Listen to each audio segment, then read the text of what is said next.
Good evening. I'm Enarida Flor and welcome to Churikua.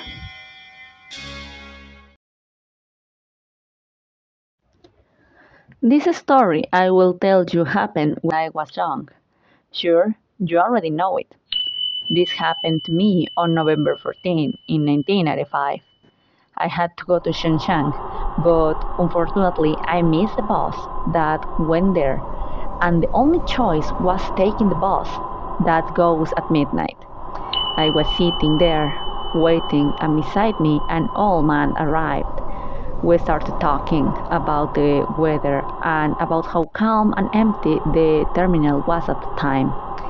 Barely just a few passengers were to other destinations, and then us.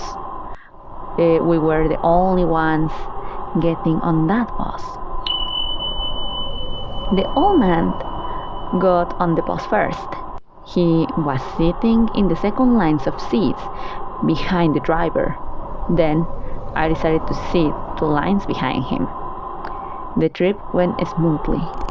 I entertained myself looking at the landscape through the window, whereas the tiredness and sleep overcame me. Nevertheless, we saw some shades of people making the stop to get on. They were wearing old clothing, such as those that in ancient times and dynasties used to be worn.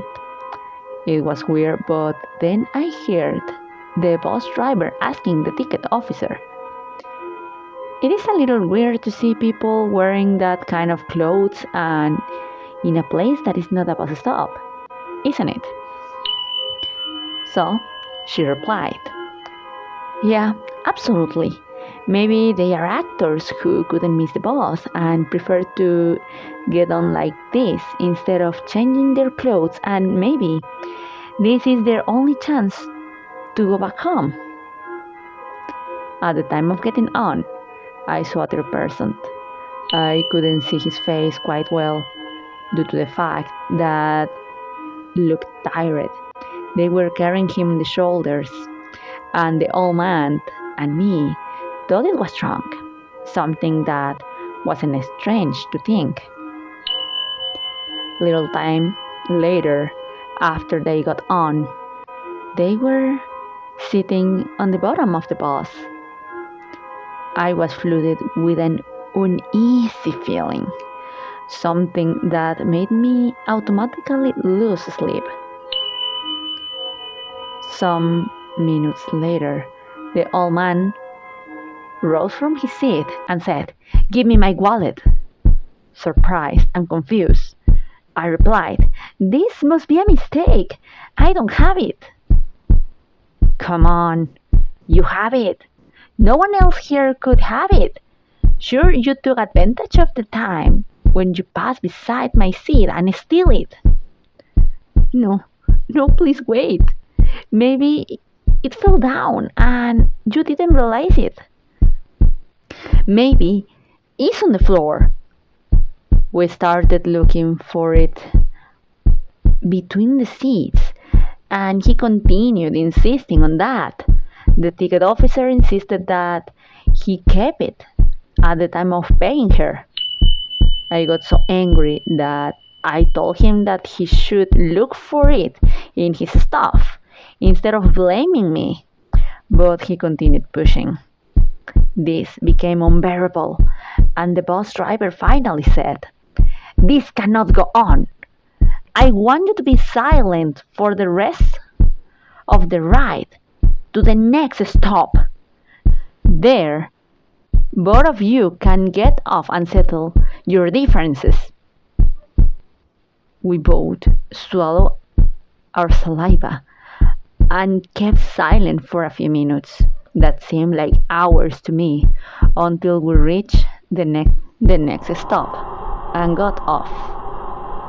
Once the bus left us behind, the old man asked me to forgive him and said, "I'm so sorry for blaming you, but it was the only way I found to save our lives."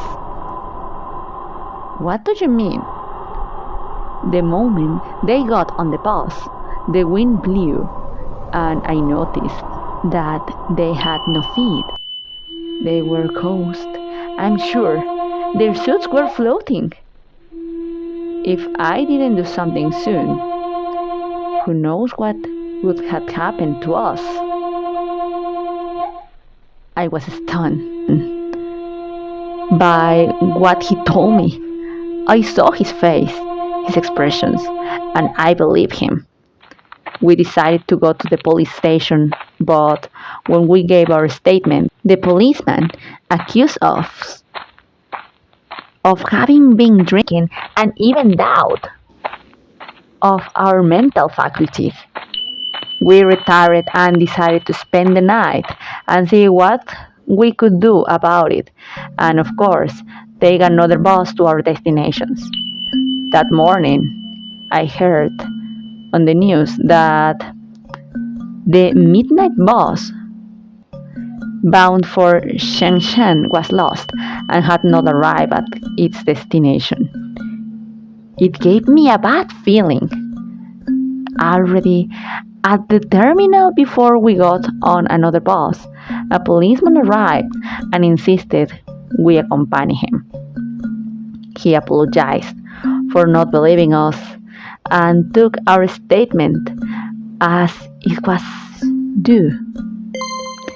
After a few days, the bus was found submerged in a water tank 100 kilometers before reaching Shenzhen, counting the driver and the ticket officer as the only victims. To make matters worse, as I heard later, the bus did not have enough gasoline to reach its destination. The bodies were badly decomposed, more than usual, and the strangest thing is that the surveillance tapes of the bus terminals did not show anything out of the ordinary. Since then, I have never traveled by bus at night again.